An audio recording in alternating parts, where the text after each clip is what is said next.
ಅಖಾಡ big fight ವಿಶೇಷ ಮತ್ತೆ ಮುಂದುವರಿಸ್ತಾ ಇದ್ದೀನಿ. ಯಾರ್ ಬಡಿಗೇರ್ ಸರ್, ನಾನು ನಿಮ್ಮ ಹತ್ರ ಪ್ರಶ್ನೆ ಕೇಳಬೇಕಾಗಿತ್ತು.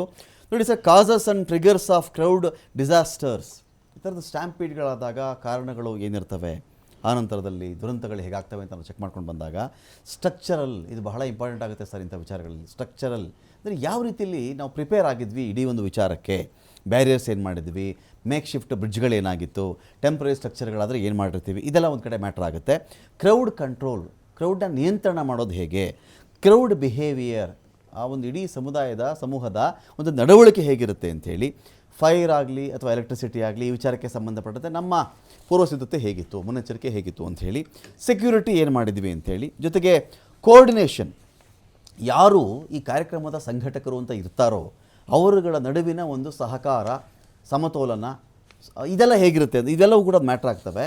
ಸೊ ನಮಗೆ ಈ ಕಾಲು ತುಳಿತ ನೋಡಿದಾಗ ಬಹುಶಃ ಇಷ್ಟು ಅಂಶಗಳಲ್ಲಿ ನಾವು ಟಿಕ್ ಮಾಡ್ಕೊಂಡು ಹೋದರೂ ಕೂಡ ಒಂದಕ್ಕೋ ಎರಡಕ್ಕೋ ಟಿಕ್ ಮಾಡೋದು ಕಷ್ಟ ಅಂತ ನನಗನ್ನಿಸ್ತು ಪರ್ಸ್ನಲಿ. ನೀವೇನು ಫೀಲ್ ಮಾಡ್ತೀರಿ ಸರ್ ಇದ್ರ ಬಗ್ಗೆ?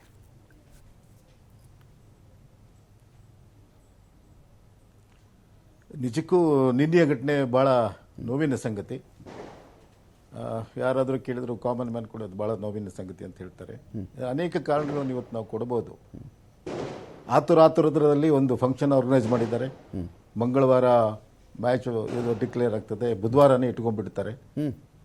ನೋಡೋದ್ರಲ್ಲಿ ಅಷ್ಟೊಂದು ಪ್ಲಾನಿಂಗ್ ಮಾಡಲಿಕ್ಕೆ ಪೊಲೀಸರಿಗೂ ಸಮಯಾವಕಾಶದ ಕಡಿಮೆ ಅನಿಸ್ತದೆ. ಯಾಕಂದರೆ ಒಂದು ದೊಡ್ಡ ಇಷ್ಟು ಜನಸಂಖ್ಯೆ ಸೇರಬೇಕಾದ್ರೆ ಪ್ಲಾನಿಂಗ್ ಬೇಕಾಗ್ತದೆ. ಇಲ್ಲಿ ಮತ್ತೆ ಬಂದೋಬಸ್ತ್ ವ್ಯವಸ್ಥೆ 4 ಕಡೆ ಹೆಂಚು ಹೋಗ್ಬಿಟ್ಟಿದೆ. ಒಂದು ಏರ್ಪೋರ್ಟ್ನಲ್ಲಿ ಬಂದೋಬಸ್ತ್ ಮಾಡಬೇಕು, ಅದರಿಂದ ಹೋಟೆಲ್ ಹತ್ರ ಬಂದೋಬಸ್ತ್ ಮಾಡಬೇಕು, ನಂತರ ಇಲ್ಲಿ ವಿಧಾನಸೌಧದ ಬಂದೋಬಸ್ತ್ ಮಾಡಬೇಕು, ನಂತರ ಚಿನ್ನಸ್ವಾಮಿ ಕೇಳಿ.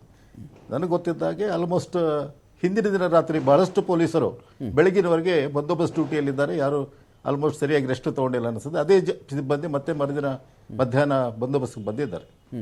ಆಮೇಲೆ ಇಲ್ಲಿ ಬಂದೋಬಸ್ತ್ ವ್ಯವಸ್ಥೆ ಹೆಂಗಿದೆ, ಎಲ್ಲ ಕಡೆ ಹಂಚೋಗ್ಬಿಟ್ಟಿದ್ದರಿಂದ ಅಷ್ಟೊಂದು ಕಾನ್ಸಂಟ್ರೇಷನ್ ಇಲ್ಲಿ ಆಗಿಲ್ಲ.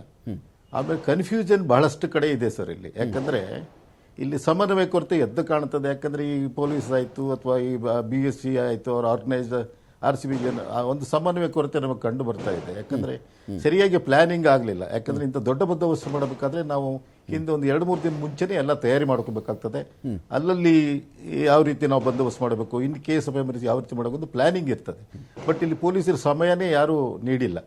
ಹೀಗಾಗಿ ತೀರ್ಮಾನ ತಗೊಂಡ್ರು, ಬಂದೋಬಸ್ತ್ ಹೊರಟ್ಬಿಟ್ರು. ಇಂಥ ಅದೇ ಒಂದು ಇದಕ್ಕೆ ಇದು ಘಟನೆ ಕಾರಣ ಅಂತ ಅನಿಸ್ತದೆ. ಯಾಕಂದ್ರೆ ಸರಿಯಾಗಿ ಸ್ವಲ್ಪ ಟೈಮ್ ತಗೊಂಡು ಮಾಡಿದ್ರೆ ಅಥವಾ ಸಮಯಾವಕಾಶ ಪ್ಲಾನಿಂಗ್ ಕೊಟ್ಟು ಮಾಡಿದ್ರೆ ಈ ಘಟನೆ ಆಗ್ತಿರ್ಲಿಲ್ಲ. ಬಹಳ ನೋವಿನ ಸಂಗತಿ. ಪೊಲೀಸರು ಕೂಡ ಆದರೂ ಕೂಡ ಶಕ್ತಿ ಮೀರಿ ಪ್ರಯತ್ನ ಮಾಡಿದ್ದಾರೆ. ಯಾಕಂದ್ರೆ 4 ಕಡೆ ಒಂದೇ ಸಲಕ್ಕೆ ಒಂದು ವ್ಯವಸ್ಥೆ ಮಾಡೋದು ಬಹಳ ಕಷ್ಟದಾಯಕ ಕೆಲಸ. ಆಮೇಲೆ ಇದು ಒಂದು ಕ್ರೌಡ್ ಹೆಂಗಿದೆ, ಜುಬಿಲಿಯಂಟ್ ಕ್ರೌಡ್. ಇದೇನು ಪ್ರೊಟೆಸ್ಟ್ ಮಾಡೋ ಕ್ರೌಡ್ ಅಲ್ಲ, ಜುಬಿಲಿಯಂಟ್. ಅವ್ರ ಉತ್ಸಾಹ ಯಾರು ತಡೆಯೋದು ಬಹಳ ಕಷ್ಟ. 10 ಪಟ್ಟು ಜಾಸ್ತಿ ಅವರು ಉತ್ಸಾಹದಲ್ಲಿ ಇರ್ತಾರೆ. ಉತ್ಸಾಹದಲ್ಲಿ ಅವ್ರನ್ನ ತಡೆಯೋದಕ್ಕೆ ಕಷ್ಟ ಆಗ್ತದೆ. ಅವರು ಆ ಸಮಯದಲ್ಲಿ ಈ ಕ್ರೌಡ್ ಯಾರು ಮಾತು ಕೇಳುವ ರೀತಿಯಲ್ಲಿ ಇರಲ್ಲ. ಅವ್ರು ಇಷ್ಟ ಬಂದಾಗನೇ ಅವರು ಬಿಹೇವ್ ಮಾಡ್ತಿರ್ತಾರೆ. ಆಮೇಲೆ ನಾವು ನೋಡಿದಂಗೆ ಬಹಳಷ್ಟು ಯಂಗ್ಸ್ಟರ್ಸ್ ಇದ್ದಾರೆ ಸರ್. ಯಾರು ಇಲ್ಲ ವಯಸ್ಸಾದವರಿಲ್ಲ. ಅವರು ಒಂದು ಸ್ಫೂರ್ತಿ, ಅವರೊಂದು ಹುರುಪಿನಲ್ಲಿ ಇರ್ತಾರೆ. ಅವರು ಒಳಗೆ ಹೋಗ್ಬೇಕು, ನೋಡ್ಬೇಕು ಅಷ್ಟೇ ಅವ್ರಿಗೆ ಗೊತ್ತು, ಏನವ್ರು ನೋಡಲ್ಲ. ಆ ಸಮಯದಲ್ಲಿ ಅವರು ಅಲ್ಲಿ ನಾವು ನೋಡಿದಾಗ ಗೇಟ್ಗಳ ಹತ್ರ ಒಟ್ಟಿಗೆನೆ ಜನ ಬಂದಾಗ ಇಂಥ ಘಟನೆಗಳು ಆಗ್ತವೆ. ಪ್ಲಾನಿಂಗ್ ಆಗಬೇಕಾಗಿತ್ತು. ಆಮೇಲೆ ಸಮಯನೂ ಬೇಕಾಗಿತ್ತು ಪೊಲೀಸ್ನವ್ರಿಗೆ. ಪೊಲೀಸರು ಶಕ್ತಿ ಮೀರಿ ಪ್ರಯತ್ನ ಮಾಡಿದ್ದಾರೆ, ಅವರು ಅಷ್ಟೊಂದು ಕಂಟ್ರೋಲ್ ಮಾಡೋಕ್ಕಾಗಿಲ್ಲ ಅವರಿಗೆ. ಫೈನ್. ನಾನು ಮತ್ತಷ್ಟು ಮಾತಾಡ್ತೀನಿ ನಾನು ನಿಮ್ಮನ್ನು. ಇದೀಗ ನಮ್ಮ ನಟರಾಜ್ ಗೌಡ್ರು ಕೂಡ ನಮ್ಮ ಜಾಯ್ನ್ ಆಗಿದ್ದಾರೆ, ಕಾಂಗ್ರೆಸ್ನ ವಕ್ತಾರರು. ಸ್ವಾಗತ ನಟರಾಜ್ ಗೌಡ್ರೆ. ಇಲ್ಲಿ ಇಷ್ಟು ಜನದಲ್ಲಿ ನೀವು ಬಹುತೇಕರನ್ನು ನೀವು ಚೆಕ್ ಮಾಡಿ ನೋಡಿ, ಅಥವಾ ನಮ್ಮನ್ನು ಸೇರಿದಂತೆ ನಾವ್ಯಾರೂ ಪೊಲೀಸ್ನ ಬ್ಲೇಮ್ ಮಾಡಲಿಲ್ಲ. ಇದೇ ಪೊಲೀಸರು, ಕಾಂಗ್ರೆಸ್ ಗೌರ್ಮೆಂಟ್ ಆದರೂ ಇದೇ ಪೊಲೀಸರು ಇರ್ತಾರೆ, BJP ಗೌರ್ಮೆಂಟ್ ಆದರೂ ಅವರೇ ಇರ್ತಾರೆ, JDS ಆದರೂ ಅವರೇ ಇರ್ತಾರೆ, ಮೈತ್ರಿ ಆದರೂ ಅವರೇ ಇರ್ತಾರೆ. ಪರ್ಸ್ನಲಿ ನಾವ್ಯಾರು ಕೂಡ ಪೊಲೀಸರ ಮೇಲೆ ಬ್ಲೇಮ್ ಮಾಡಲಿಲ್ಲ. ಕರೆಕ್ಟ್. ಆದರೆ ಕ್ರೌಡ್ ಎಸ್ಟಿಮೇಷನ್ ಇದೆಯಲ್ಲ, underestimation of the audience or crowd, ಇದು ಕೂಡ ಒಂದು ಅಫೆನ್ಸ್. ನಮಗೆ ಗೊತ್ತಿರಲಿಲ್ಲ, ಅಯ್ಯೋ ಇಷ್ಟೊಂದು ಜನ ಬರ್ತಾರೆ ಅಂತ ಹೊಂದ್ಕೊಂಡೇ ಇರಲಿಲ್ಲ. ನಿರೀಕ್ಷೆಗೂ ಮೀರಿ ಜನ ಬಂದುಬಿಟ್ರು. ನಿರೀಕ್ಷೆಗೆ ಮೀರಿ ಜನ ಬಂದರೆ, ನಿರೀಕ್ಷೆ ಎಷ್ಟು ಜನ ಬಂದಿದ್ರು ಅಲ್ಲಿ ವ್ಯವಸ್ಥೆ ಇರಲಿಲ್ಲ ಅಂತ ನಮ್ಮ ವಾದ. ನಿರೀಕ್ಷೆ 1 ಲಕ್ಷ ಮಾಡಿದ್ರಾ, 50,000 ನಿರೀಕ್ಷೆ ಮಾಡಿದ್ರಾ, 50,000 ಜನಕ್ಕೂ ವ್ಯವಸ್ಥೆ ಇರಲಿಲ್ಲ. ಎಲ್ಲಿಂದ ಸರಿಯಪ್ಪ, ಚಿನ್ನಸ್ವಾಮಿ ಸ್ಟೇಡಿಯಂ ಎದುರುಗಡೆ 5,000 ಜನ ಇದ್ದರು ಅಂತ ಅಂದ್ಕೊಳ್ಳಿ. ನನ್ನ ಪಾಯಿಂಟ್ ಇಲ್ಲಿದೆ, ಟಿಕೆಟ್ ಕೊಡ್ತೀವಿ ಅಂತ ಹೇಳಿದವ್ರು ಯಾರು, ಪಾಸ್ ಕೊಡ್ತೀವಿ ಅಂತ ಹೇಳಿದವ್ರು ಯಾರು, ಏನೂ ಕೊಡಲ್ಲ ಬಂದುಬಿಡಿ ಅಂತ ಹೇಳಿದವ್ರು ಯಾರು, ಚಿನ್ನಸ್ವಾಮಿ ಸ್ಟೇಡಿಯಂ ಕೆಪಾಸಿಟಿ ಏನು, ಇದೇ IPL ಒಂದು ಮ್ಯಾಚ್ ನಡೆಯುತ್ತೆ ಹೇಳ್ತಾರೆ, ಅಶೋಕ್ ಗೌಡ್ರು ಹೇಳ್ತಾರೆ. IPL ಮ್ಯಾಚ್ ಅದೇ ಸ್ಟೇಡಿಯಮಲ್ಲಿ ನಡೆಯುತ್ತೆ. ಮೆಟ್ರೋ ಸಂಚಾರ ನಾವು ಜಾಸ್ತಿ ಮಾಡಿದ್ದೀವಿ, ಯಾರೋ ಓನ್ ವೆಹಿಕಲ್ಗಳಲ್ಲಿ ತುಂಬ ಜನ ಬರೋಕ್ಕೆ ಹೋಗಬೇಡಿ, ಪಾರ್ಕಿಂಗ್ ನಿಮ್ಮ ಸಮಸ್ಯೆ ಆಗುತ್ತೆ, ಇಷ್ಟು ಗಂಟೆವರೆಗೂ ಮೆಟ್ರೋ ನಿಮಗೆ ಸೌಲಭ್ಯ ಸಿಗುತ್ತೆ, ಈ ಮಾರ್ಗವನ್ನು ಬಳಸಿಕೊಳ್ಳಿ, ಪಾರ್ಕಿಂಗ್ ಎಲ್ಲ ಬಂದಂಥವ್ರಿಗೆ ಇಂಥ ಜಾಗದಲ್ಲಿ ವ್ಯವಸ್ಥೆಯನ್ನು ಮಾಡಿದ್ದೀವಿ. ಇಷ್ಟು ನೀಟಾಗಿ ಪೊಲೀಸ್ ವ್ಯವಸ್ಥೆ ಮಾಹಿತಿ ಕೊಡಬೇಕಾದ್ರೆ ಇವತ್ತು ಕಪ್ಪು ಗೆದ್ದ ತಕ್ಷಣ ನಾಳೆ ಬೆಳಿಗ್ಗೆ ನಾನು ಸನ್ಮಾನ ಮಾಡಿಬಿಡಬೇಕು, ಈ ನಿರ್ಧಾರಕ್ಕೆ ನೀವು ಬರಲೇಬೇಕು ಅಂತೇಳಿ ಯಾರು ಬಂದು ನಿಮಗೆ ಅರ್ಜಿಯನ್ನು ಹಾಕಿದ್ರು? ತಾಕೀತು ಯಾರು ಮಾಡಿದ್ರು? ಈಗ ನೋಡಿ, ಕೋರ್ಟಿಂದ ಆರ್ಡರ್ ಯಾರು ತಂದಿದ್ರು ನಿಮಗೆ ನಾಳೆ ಸನ್ಮಾನ ಆಗಲೇಬೇಕು ಇಲ್ಲ, ಅಂತ ಹೇಳಿ? ಇಲ್ಲಿ ಕೋರ್ಟ್ ಆರ್ಡರ್ ಅಂತ ಬರೋದಿಲ್ಲ ನೋಡಿ. ಜನರ ಬಯಕೆ ಏನು? 18 ವರ್ಷಗಳ ನಿರೀಕ್ಷೆ ಇತ್ತು, ಕಪ್ಪನ್ನು ಗೆದ್ದಿದ್ದಾರೆ, ಅವರನ್ನು ಗೌರವಿಸಬೇಕು, ನಮಗೆ ಸಂಭ್ರಮದಲ್ಲಿ ಭಾಗಿಯಾಗಬೇಕು, ಇದು ಜನರ ಬಯಕೆ. ಆಮೇಲೆ ಅದಕ್ಕೆ ಅವರು ಸನ್ಮಾನ ಮಾಡಿದ್ದು ತಪ್ಪಲ್ಲ, ಅವ್ರನ್ನ ಆಹ್ವಾನ ಮಾಡಿದ್ದು ತಪ್ಪಲ್ಲ, ಏನಿಲ್ಲ, ಅದು ಒಳ್ಳೆಯ ಕೆಲಸ. ಸನ್ಮಾನ ಮಾಡಿದಾರು ಕಾಣಿಸ್ತಿಲ್ಲ ಬಿಡಿ, ಇಲ್ಲ, ಆಯ್ತು, ಈಗ ಯಾರು ಕಾಣಿಸ್ತಿಲ್ಲ ಬಿಡಿ. ಟ್ರಾಜಡಿನಲ್ಲಿ ಅಲ್ಲಿ ಪಾಪ ಸನ್ಮಾನವೇನು ಜನಗಳು ತೋರ್ಸಕ್ ಆಗಿದ್ರು, ಅಲ್ಲಿ ಸಂತೆ ಮಾಡ್ಕೊಂಡು ಅಲ್ಲಿ ಗುಂಪು ಕಟ್ಕೊಂಡು ಒಬ್ರಿಗೊಬ್ರು ಕಾಣದಂಗೆ ಸನ್ಮಾನ ಮಾಡಿದ್ರು ಗೊತ್ತಿಲ್ಲ. ಅದು ಈಗ ಅದು ಆಯ್ತು, ಟ್ರಾಜಡಿ ಆಗಿದೆ. ನಾನು ಹೇಳ್ತೀನಿ, ಟ್ರಾಜಡಿ ಆಗಿಲ್ಲೇ ಇದ್ದರೆ ನಾವು ಚರ್ಚೆನೇ ಬೇರೆ ಥರ ಇರ್ತಾ ಇತ್ತು. ಟ್ರಾಜಡಿ ಆಗಿರೋದ್ರಿಂದ ನಾವು ಈ ರೀತಿಯಾಗಿ ಎಲ್ಲ ಏನೇನು ಲೋಪಗಳಾಯಿತು ಅದನ್ನೇ ನಾವು ಗಮನಿಸುವಂಥದ್ದು ಇವಾಗ. ಆದರೆ ಒಂದು ಏನು ಹೇಳಬೇಕಾಗಿದೆ ಅಂದರೆ, ನಿರೀಕ್ಷೆಗೂ ಮೀರಿದ, ಯಾಕಂದರೆ ಅವರೇನು ಪಾಸ್ಗಳನ್ನ ಎಷ್ಟು ಇಶ್ಯೂ ಮಾಡಿದ್ರು, ಆನ್ಲೈನಿಂದ ಪಾಸ್ ಎಷ್ಟು ಇಶ್ಯೂ ಮಾಡಿದ್ರು ಅದಿನ್ನೂ ಮಾಹಿತಿ ಬರಬೇಕಾಗಿದೆ. ಅದಕ್ಕೆ ಒಂದು ತನಿಖೆ ಆಗ್ತಾ ಇದೆಯಲ್ಲ ಇವಾಗ, ಅದರೊಳಗೆ ಮಾಹಿತಿ ಬರುತ್ತೆ ಎಷ್ಟು ಪಾಸ್ಗಳನ್ನ ಇಶ್ಯೂ ಮಾಡಿದರು, ಎಷ್ಟು ಕೆಪಾಸಿಟಿ ಇದ್ದ ಮೇಲೆ ಅದು ಮೀರಿ ಹೆಂಗೆ ಪಾಸ್ಗಳನ್ನ ಇಶ್ಯೂ ಮಾಡಿದರು. ಎರಡನೇದು.